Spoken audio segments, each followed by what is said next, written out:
Good day, Turks and Caicos.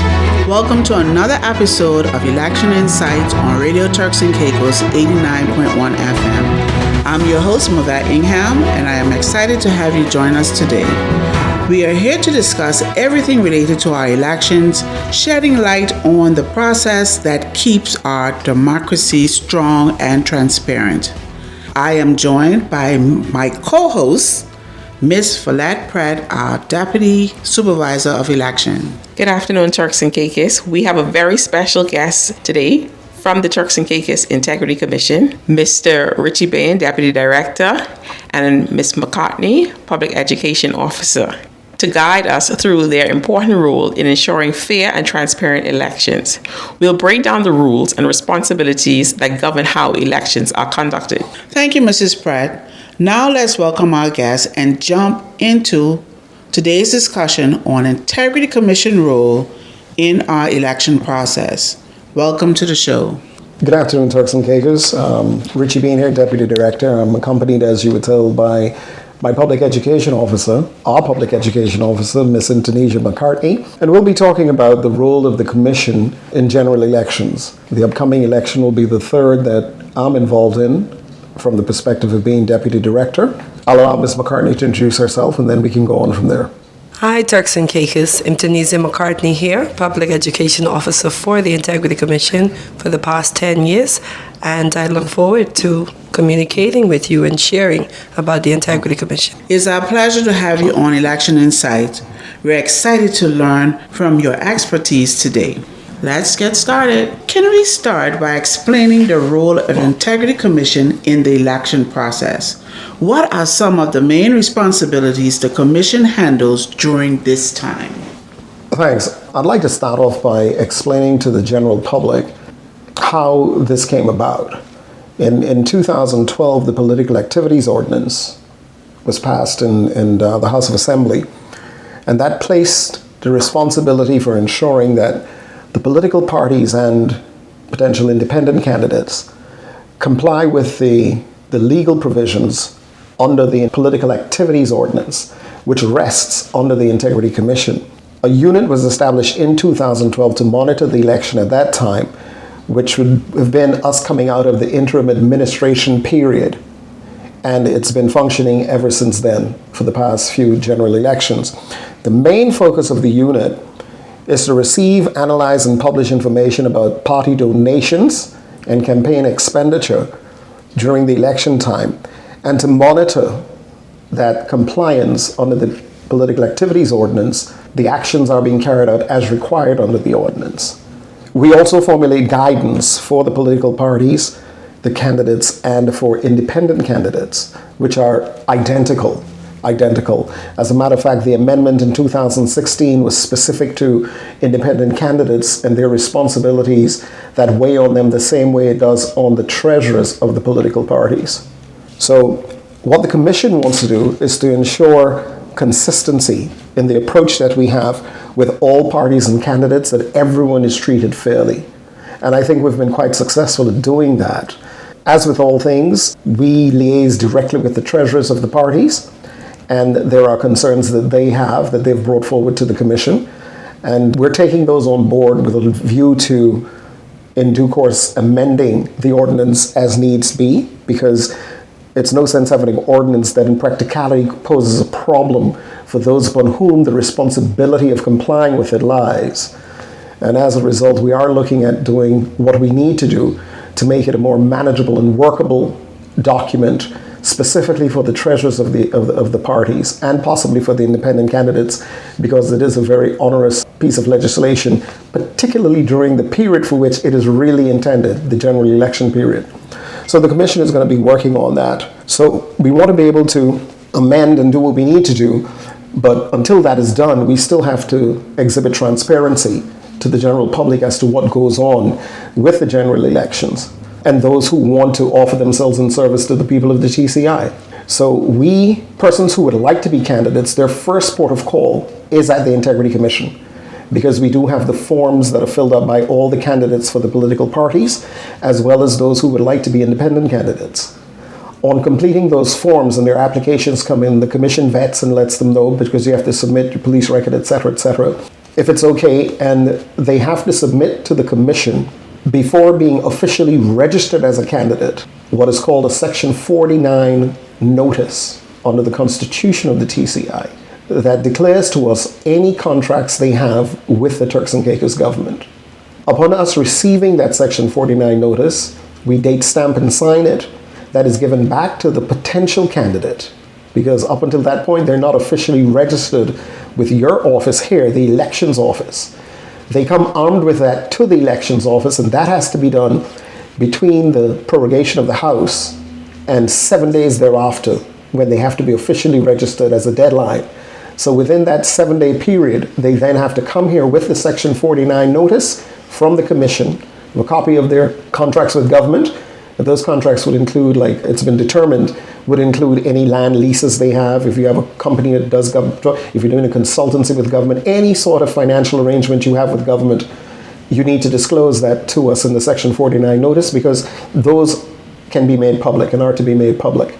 Thereafter, your office can then register them having done that. So just to clarify, Mr. Bain Ritchie, before we move on, the role of the Integrity Commission, of course, first and foremost, the registration of the candidates that are posing themselves, be it independent or party candidates.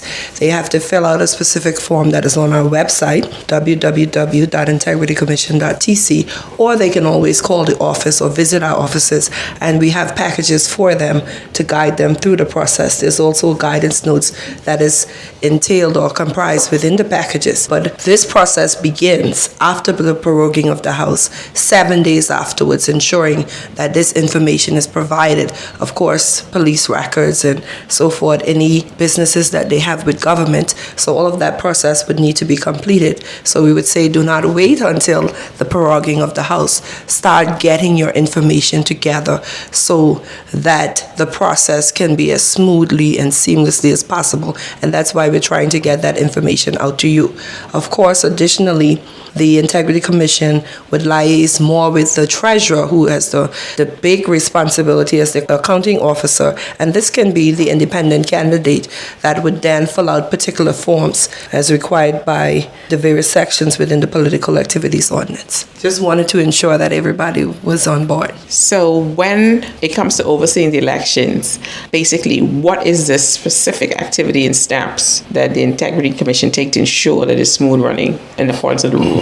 Well, there are really two main categories. It deals with donations and the subsequent expenditure of funds. In donations, looking at those first, it calls on permissible donors being the only people who could hand money in as a donation to a party. And we've prepared brochures that are on our website, and we've gone through this for the elections past, where we go in detail through this with candidates, in particular with treasurers, because the responsibility under the ordinance rests on the shoulder of the treasurers, not the leader or other people in the cabinet, etc. It rests on the shoulders of the treasurers. We do have one registered political party where the leader is also the treasurer.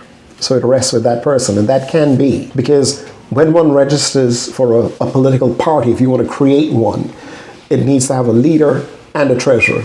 The leader and treasurer could be the same person, but normally you find that the treasurer is someone separate.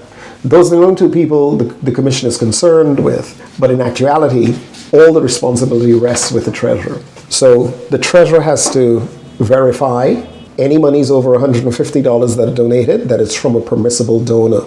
And the ordinance states who permissible donors are, and we could run through the list if you later on during the program. And the amounts are anything up to $150. The treasurer doesn't have to determine if it's a permissible donor. Between $150 to $3,000 or anything over $150, they have to make sure it's from a permissible donor. Anything over $3,000, in addition to that, making sure they're permissible donors, the treasurer also has to make a list to be disclosed to the public of the persons who've donated in excess of $3,000. So the public can see that. We in the commission produce that list on our own, and it can be seen at our offices, and persons do come across and ask to see those documents as they do the register of interests for those who are in the House of Assembly. If I may add, additionally, we ensure that we not only meet with the political parties and the independent candidates, but in particular the treasurers, to ensure that they understand their role and what is expected of them. And we also have that open dialogue where they can call as per necessary to ensure any clarifications are made. Additionally, we even schedule public education meetings with each of these persons, political parties and independent candidates, to ensure that we have that forum where they can ask questions as we go through the political activities ordinance, as well as the role of the Integrity Commission. And we generally, in the past 2 elections, we have even partnered with Mr. Lewis in ensuring that the information gets out there. And we're open to seeing them anytime they so desire. So if they need to see us 6 or 7 or 8 times, it's not an issue for us. We meet with them as often as necessary. And I think the independent candidates and candidates of parties can attest to that, because we're here to work along with our people in making it better. And it's not about being punitive and see you going to make a mistake and leaving it open. We try as much as we can to guide persons rather than sit back and punish thereafter, because that doesn't advance us as a people. Can you elaborate a little bit on the guidelines political parties need to follow regarding their campaign spending, and are there any specific limits or rules they must adhere to? With regards to limits, under the political activities ordinance, for the candidates in individual constituencies, of which are 10, the spending limit is $30,000 each. For the 4 at-large candidates they have, the spending is $40,000 each. And for the leader, it's $100,000 each for each leader. There has been a request for that to be changed, and the Commission will be considering. But that is the status quo as it is, and until it is changed, that is where it sits. We have heard of new candidates coming on stream, as I think everyone has heard. I think that the requisite funding for those as it currently stands will be as I just said, but we don't know exactly when the election be called, but that is how it is at present. So it's a total of about $600,000 each party can spend. Now for independent candidates, if an independent candidate, as we have had in the past 2 elections, runs in a particular constituency, their spend is pretty similar to those of the party constituencies of 30. If they run at large throughout the entire Turks and Caicos, their spend is $100,000 that they could spend. So, Mr. Bain, if a party or a potential candidate exceed these limits, what are the consequences? That's where the treasurer comes in, because any expenditure, if it's an independent candidate, they could self-control themselves. What we ask for is that they produce to us, they go through. I've found it easier, and the candidates have found it easier, particularly the independent candidates, if they have spent money each week, to have receipts on what they spent it on. Because if you leave it for 2 or 3 weeks, you can't find receipts, you can't remember what you did this with, etc. For a political party, however, their machinery is so structured that they're doing rallies, they're spending money on these things that are allowed under the expenditure of campaign expenditure, that at the end of the day, what we can say, thank God, is that based on the donations they have received, and the treasurers have said, these are the total donations we've received, their registered spend has never exceeded what they've received in donations. So for the parties and the independent candidates, donations that come in during the general election period, they have to produce weekly donation forms. So there's a running total you'll have from the treasurers of how much money they now have. Prior to the election, they let us know this is how much money we have. As the donations come in on a weekly basis, they can then tabulate how much they now have, how much they have, and they know they won't be able to exceed that amount, because at the end of the day, if the limit is 600,000 and you go into 700,000 and you as the treasurer authorize that, the ordinance calls for certain measures that are to be taken against the treasurer. The treasurers, thankfully, over the past election cycles have made sure expenditure has stayed under the limit that is there. But having said that, the donations have never approached the limit. The highest donation level has been about 480,000 total, and the spend reflected as such. So no one has declared officially donations exceeding 600,000, and no one has declared expenditure exceeding $500,000 to date. Thank you very much, Mr. Bean. That is very good information. Let's talk about transparency and accountability. How does the Integrity Commission ensure that political parties and candidates comply to these financial regulations? Well, you can't legislate for a person's character. Huh? Thus, we take it that we are well-educated, well-brought-up people. As a result, what we have seen is that the treasurers have done the jobs they're supposed to do in saying, I have to report to the commission on this expenditure, and I'm not authorizing expenditure for XYZ. When I sign that declaration, it says, I, as treasurer of XYZ, hereby declare to the best of my knowledge, this is what we received, this is what I authorize expenditure on. They're putting their behinds on the line. You would note that the treasurers have not been actually political persons, but independent people who are accountants mainly, or bankers, etc., etc. We have new treasurers now in two of the main parties who fall into the same line. So the responsibility that rests on them dictated that they conduct the affairs, the financial affairs of a party in a certain manner. And that's all the commission calls for. You have to be able to respond to the people as to how you've gone about spending this money that the people donated for purpose of campaigning, etc., etc. So it calls on those persons who offer themselves in service and those who are assisting them to operate at a certain level that is just demanded of them. And if you're not prepared for it, don't accept it. You know the rules before you put your foot in here. If you didn't, we're sure we briefed you on it. Thereafter, please play by the rules. That's all we ask, and I think that's what the people of this country demand. And I just wanted to add that character morality is something that cannot be legislated. It is really, truly incumbent on the future leaders, those who are putting themselves in service to you, to us, the people of the Turks and Caicos Islands, to be accountable, to be responsible, to ensure that they are following the guidelines and the rules, because they're telling you to put trust and faith in them to lead us. And of course, every citizen, every resident, we would want our country to be progressive. Thank you very much. As we wrap up, can you share your final thoughts on the importance of the Integrity Commission role in election? Either of you can. There's an additional piece to what you asked earlier, in that at the end of the process of the general election period, expenditure going over $250,000, which has happened at probably every election, has to be audited.